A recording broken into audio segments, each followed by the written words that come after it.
Assalamualaikum warahmatullahi wabarakatuh. Perkenalkan, saya Ika Priscila, SST BDN-MKOP, seorang dosen kebidanan di Universitas Sari Mulia, Banjarmasin, Provinsi Kalimantan Selatan. Pada kesempatan ini, saya akan memperkenalkan mata kuliah Asuhan Kebidanan 3, yang dimana saya juga salah satu tim pengajar dengan bobot SKS 4, terbagi dari 3 SKS teori dan 1 SKS praktikum. Capaian mata kuliah ini adalah agar mahasiswa memiliki kemampuan dalam memberikan asuhan kebidanan pada masa NIPAS dengan pendekatan manajemen kebidanan yang didasari konsep-konsep, sikap, dan keterampilan. Dalam memenuhi capaian tersebut, bahan kajian pada mata kuliah ini terdiri dari 6, yaitu konsep dasar masa NIPAS, perubahan yang terjadi pada masa NIPAS, asuhan kebidanan pada masa NIPAS, komplementer pada masa NIPAS, deteksi dini komplikasi pada masa NIPAS, dan juga asuhan kebidanan pada masa NIPAS.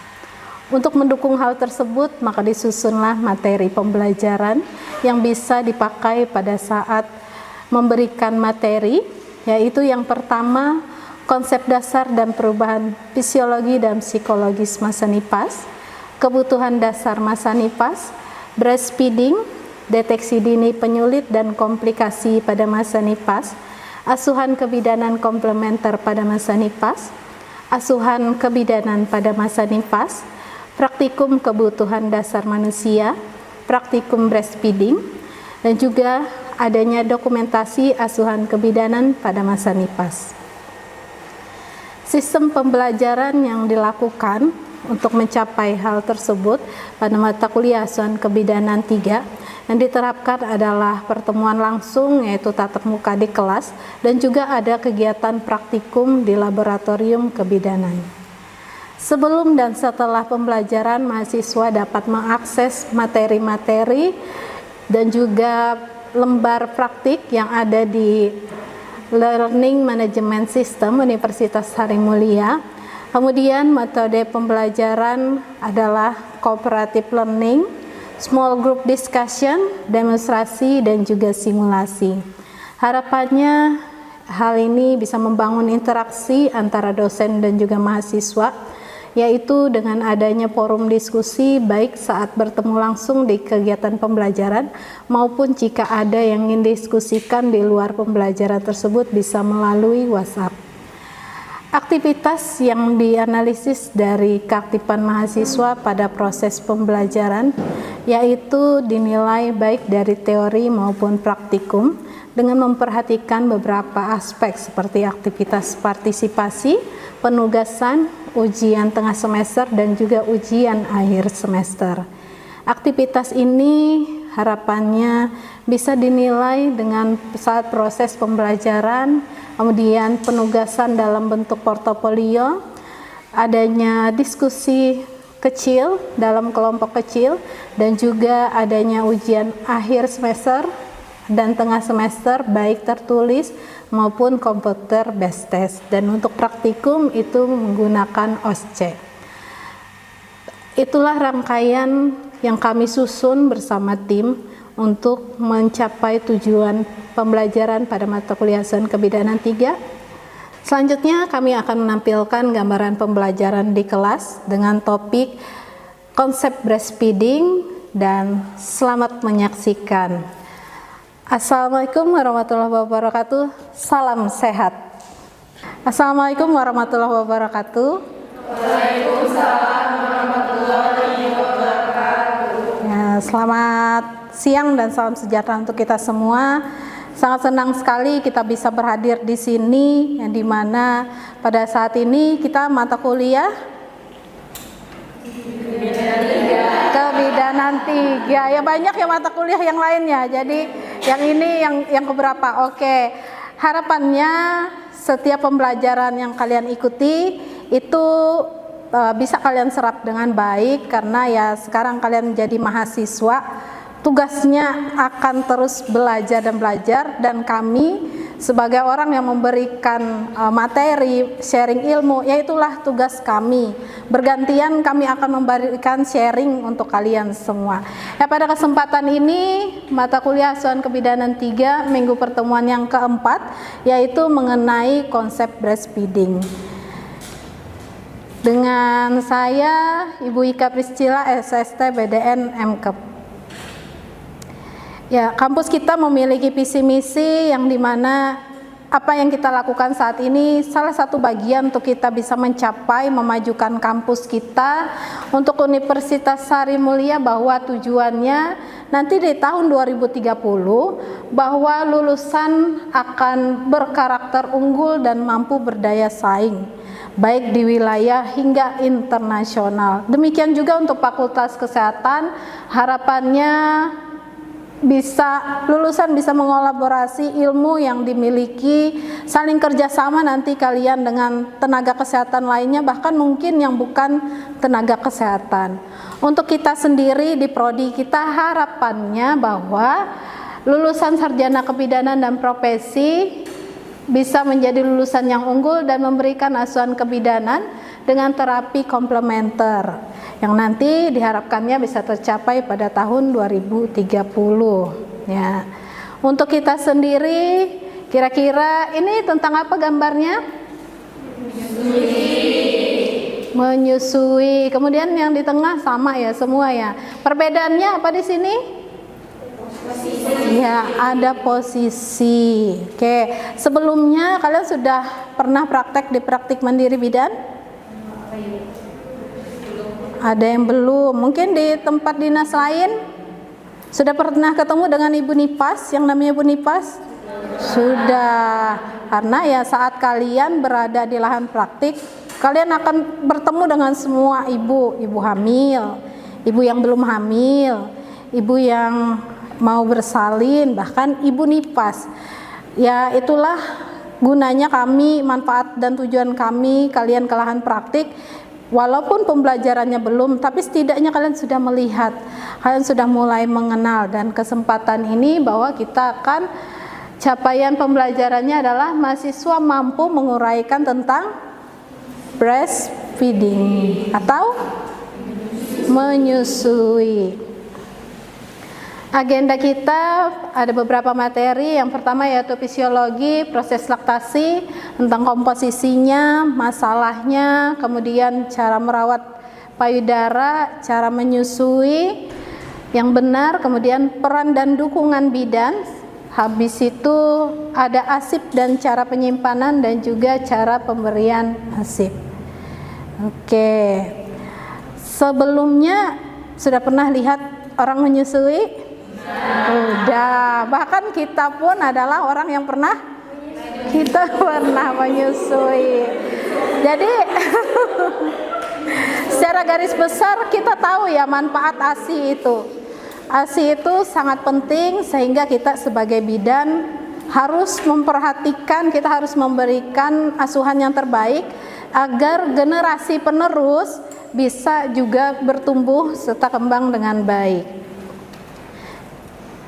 Kemudian fisiologinya yaitu laktasi memiliki dua pengertian, yaitu ada produksi dan ada pengeluaran. Oke. Kalau produksi di situ hormon apa?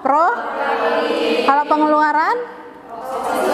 Oksitosin. Ini akan dan harus kalian ingat terus, karena inilah edukasi yang akan juga kalian sampaikan kepada Ibu Nipas, bahwa untuk adanya ASI sampai keluar itu ada tahapannya. Jadi jangan cuma fokus ASI-nya nggak keluar, tapi dia nggak mikir bagaimana ASI-nya terproduksi, atau ASI-nya produksinya bagus tapi ibunya malas memberikan ASI atau dia sibuk. Nah, jadi harus berimbang produksi dan juga pengeluaran. Di sini ada refleks oksitosin dan juga refleks pengeluaran tadi. Selanjutnya komposisi. Sebelum ke komposisi, ada berapa macam ASI?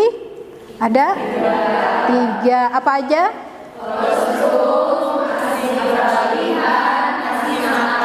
ASI ya, ada 3. Jadi nanti demikian juga untuk komposisinya. Ada perbedaan dari komposisi ini, yaitu untuk kolostrum ya bisa kita lihat berapa untuk komposisinya. Ini harus kita ketahui dan pahami. Kenapa ya? Kita harus paham kondisi ibunya. Misalnya ya namanya juga peralihan ya, antara dari orang yang tidak memiliki anak sekarang punya tanggung jawab untuk mengasuh anak. Dalam peralihan itu bisa jadi masa dia untuk memberikan ASI pun ya mungkin habis melahirkan dia minatnya belum besar karena capek. Selain capek apa? Mungkin alasannya ASI-nya memang tidak keluar. Habis itu ada susu formula, ada apa ya, nenek biasa yang bisa memberikan makanan lainnya, ya banyak faktor. Tapi dengan kita tahunya betapa pentingnya komposisi yang ada, apalagi di kolostrum bisa kita lihat bahwa dia komposisinya sangat tinggi, artinya masa kolostrum ini tidak bisa diabaikan. Ya, kita bisa edukasi kepada ibunya bahwa upayakan dari awal memberikan. Tapi kira-kira seseorang yang baru melahirkan, beberapa jam kemudian kalian ajarin, kalian kasih tahu bahwa harus memberikan ASI. Kira-kira dia mau atau enggak? Belum tentu. Jadi dari kehamilanlah seharusnya kita memberikan edukasi tentang menyusui, persiapan menyusui, mengajarkan apa itu ASI seharusnya dari kehamilan. Ya, supaya nanti pada saat masuk masa nifas, kan rentang persalinan dengan nifas tuh bahkan mungkin tidak berjarak, selesai persalinannya dia langsung masuk nifas. Tetapi tidak hanya nifasnya yang kita pedulikan, tapi juga tentang ASI-nya. Masalahnya ya sangat banyak masalah. Oke, maunya kita tidak ada masalah. Itu harapan kita, supaya kita tidak direpotkan harapannya. Tetapi ya tidak bisa kita pungkiri bahwa mungkin terjadi masalah. Masalah ada yang bilang ASI-nya sedikit. Ya. Kemudian cara perlekatan yang salah, putingnya luka. Oke. Yang pernah kalian dengar apalagi permasalahannya tentang ASI? ASI-nya menggumpal.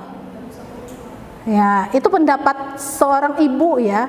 Beda dengan kita yang melalui proses pendidikan. Ada lagi kira-kira permasalahan yang pernah didengar ya, atau bayinya kenyang, bayinya nggak mau menyusu. Oke. Kemudian di sini ada kelenjar ASI yang tersumbat. Ya, kalau kelenjar ASI tersumbat artinya pada anatomi payudara lah terjadi permasalahan atau penyumbatan. Kemudian payudara bengkak dan sakit serta mastitis. Untuk mengatasi tersebut, ingat kita bidan memiliki wewenang dan batasan.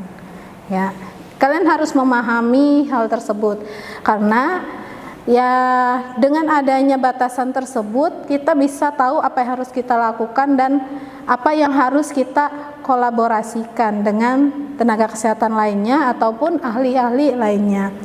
Di sini perawatan payudara dengan tujuan menjaga kebersihan, kemudian puting susunya bagus, memperbanyak produksi ASI, kemudian di bawahnya mengenyalkan puting susu, menjaga bentuk buah dada, mencegah terjadi penyumbatan dan mengetahui adanya kelainan. ASI tidak keluar. Kalau di sini solusinya adalah menggunakan bra yang mendukung. Kemudian memberikan ASI kepada bayi 2-4 jam meskipun bayi tertidur. Kemudian di sini bayi tidak mau menyusu, yang tadi alasannya bayi tidak mau menyusu. Ya sebenarnya kita harus cari tahu dulu. Ini adalah salah satu solusi. Tapi kita harus cari tahu apa penyebabnya. Apakah karena kan ya bayi itu adalah seseorang yang baru lahir, dia belajar, salah satunya belajar untuk memenuhi kebutuhan dirinya, belajar untuk bagaimana dia bisa membuat dirinya kenyang. Dan pada saat bayi, yang menjadi makanan utamanya adalah ASI. Jadi sebenarnya sebagai bidan kita harus cari tahu dulu kenapa dia tidak menyusu. Kalau di sini adalah pancaran ASI terlalu kuat. Kalau yang di sini ya, sehingga bayi bisa tersedak. Dengan tersedak itu membuat dia terkejut, mungkin trauma, sehingga dia ya secara dirinya dia akan proteksi dirinya untuk tidak menyusu lagi. Jadi di situ. Kemudian ASI mengalir terus. Di sini letakkan kain penyangga di dekat puting ibu. Kemudian silangkan kedua tangan dan dekapkan payudara serta tekan dengan lembut. Ya, kenapa kira-kira ASI mengalir terus tetap harus kita atasi? Bukankah itu bagus? Gimana?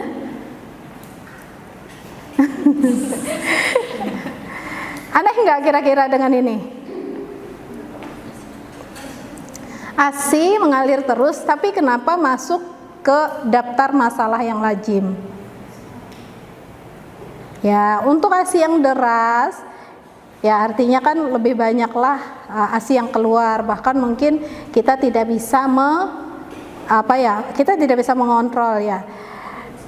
Ini berkaitan dengan kebersihan diri, bahkan mungkin juga dengan estetika. Ibu berdiri di sini tiba-tiba basah, apa rasa ibu? Apa juga rasa kalian yang melihat gitu ya? Untung kalau bajunya masih agak menyatu warnanya. Kalau beda gimana?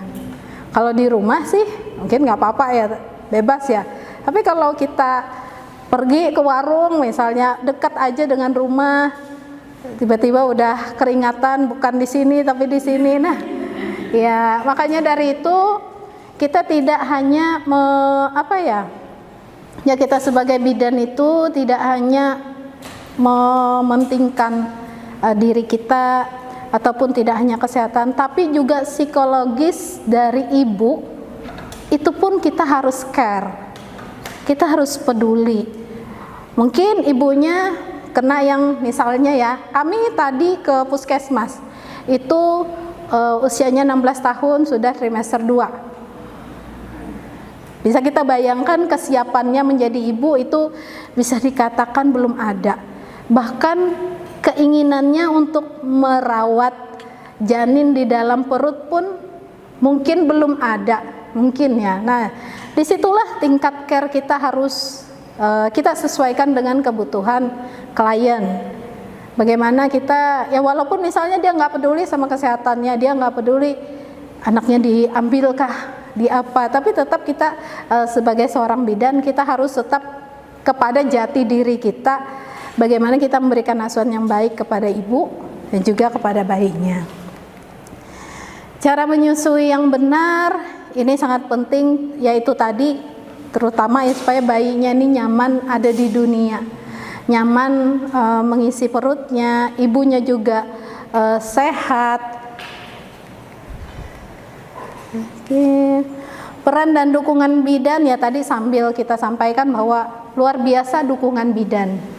Karena dengan begitu ya apalagi tipe ibu yang sibuk bekerja, bisa jadi pemberian ASI menjadi prioritas sekian karena ada solusi lain, yaitu dengan memberikan susu formula, ada gitu cara lain sehingga bisa jadi ASI tidak menjadi prioritas. Maka dari situ kita harus memberikan dukungan kepada ibu, tidak hanya kepada ibu tapi kepada siapa juga? Suami, keluarga. Sasaran utamanya kalau kunjungan ke rumah itu biasanya kalau ada nenek itu nenek tuh. Biasanya. Ya, kemudian ASI perah. Ini adalah sudah lama dikembangkan dan juga dianjurkan terutama bagi yang ibu-ibu yang bekerja ataupun dia tidak bisa mendampingi selalu dengan anaknya, maka menggunakan ASI perah. Cara memerahnya, perhatikan kesterilan, kebersihan alat yang digunakan. Kemudian juga di sini penyimpanannya perlu diperhatikan. Kulkasnya harus khusus. Kemudian suhunya. Ini untuk lemari pendingin 3 sampai untuk freezer itu berapa lama? 4 bulan. Kemudian kalau lemari pendingin bagian bawah 3 sampai 4 hari. Kemudian kalau di ice pack kurang dari 24 jam. Kalau suhu kamar 3 sampai 4 jam. Oke. Ya, pada penyusunan skripsi kakak angkatan kalian, di situ kan ada dalam penelitian berkolaborasi dengan ilmu lainnya. Kemarin kesempatan ibu adalah dengan teknik industri, orang kimia, sehingga ya ibu sih terkejut.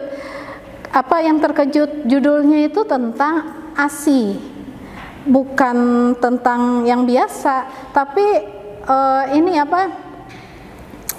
Itu lama penyimpanan kalau di luar sebelum dia rusak berapa? Sebenarnya kan sudah ada teori ini. Tapi kan begitu juga penelitian kita yang lalu bahwa kita bisa meneliti kembali apa yang sudah ada, tapi dengan kebaruan. Kemarin itu meneliti berapa lama kalau dia ASI, berapa lama kalau susu formula sebelum berubah. Ya, luar biasa bagi ibu sendiri mendampingi penelitian tersebut karena tidak biasa bagi kita bidan. Oke. Di sini juga cara pemberian ASI, bahwa untuk memanaskannya sendiri pun itu tidak langsung kena panci, tapi dia menggunakan wadah dulu, kemudian kita biarkan merebus ASI karena akan jangan merebus. Oke, informasinya bahwa ASI itu apa? ASI perah boleh disajikan dingin atau hangat sesuai dengan keinginan bayi. Jadi kita harus mempelajari. Itu juga dukungan kita kepada ibu. Ibu harus, kan bayi itu memang di dalam rahim bisa diatur oleh ibunya. Bahkan mungkin ada beberapa kelakuan yang membuat mood ibu berubah. Artinya itu si janinnya yang menimbulkan dampak.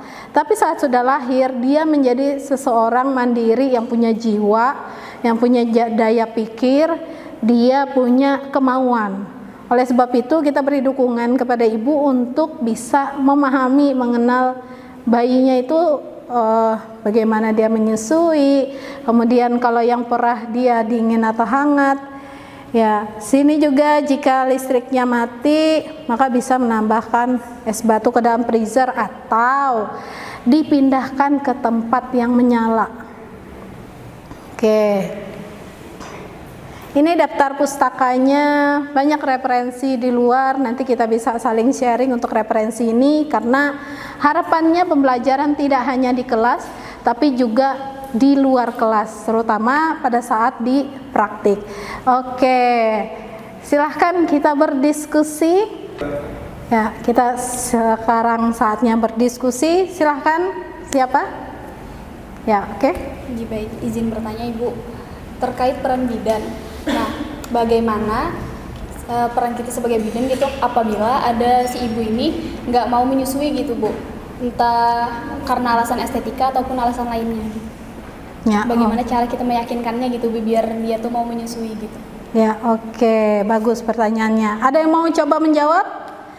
Jika ada ibu yang tidak mau menyusui, bagaimana? Ada yang mau mencoba? Jawab dulu.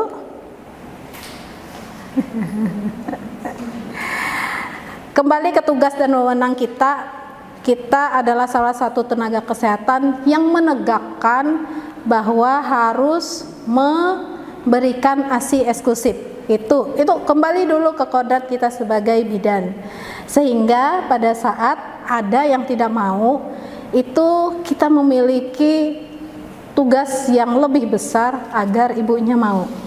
Nah, dalam pembelajaran ini dan juga nanti tahap-tahap berikutnya, kalian diajarkan bagaimana menganalisis situasi, mengajarkan kalian bagaimana berpikir kritis, bagaimana kalian harus bertindak sebagai bidan.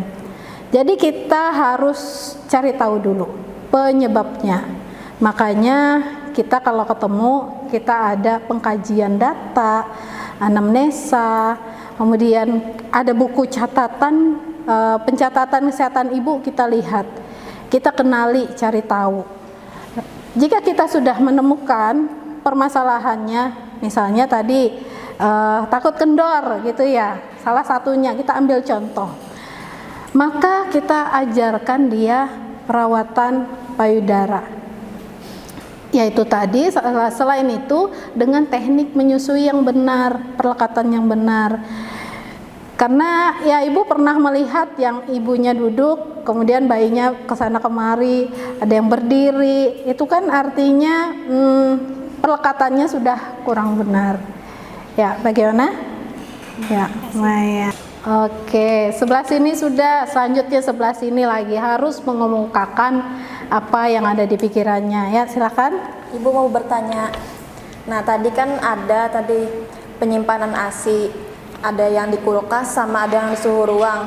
Nah, untuk menentukan waktunya, tadi kan yang di freezer sekitar 4 harian dan di suhu ruang sekitar 4 jaman. Nah, itu untuk menentukan kadaluarsanya itu bisa dilihat dari teksturnya Kak Ibu, selain waktu penyimpanan. Iya, baik. Ada yang mau mencoba menjawab? Ya. Salah satunya yaitu dengan kita menuliskan tanggal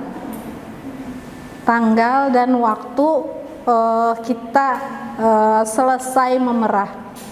Jadi itu dituliskan. Jika botol atau tempatnya tidak bisa kita tulis, maka kita harus siapkan kertas. Kita tempel kertas supaya kita tahu kapan waktunya. Ya, bagaimana? Ibu, terima kasih Ibu. Oke, ada yang mau menyimpulkan pertemuan hari ini? Senyum-senyum, kiri kanan.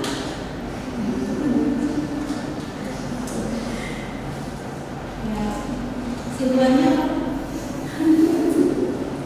ya, ASI itu sangat penting. Bagi siapa? Ya, bagi ibu dan bayi. Kalau ASI-nya tidak dikeluarkan, maka akan menimbulkan masalah pada ibu.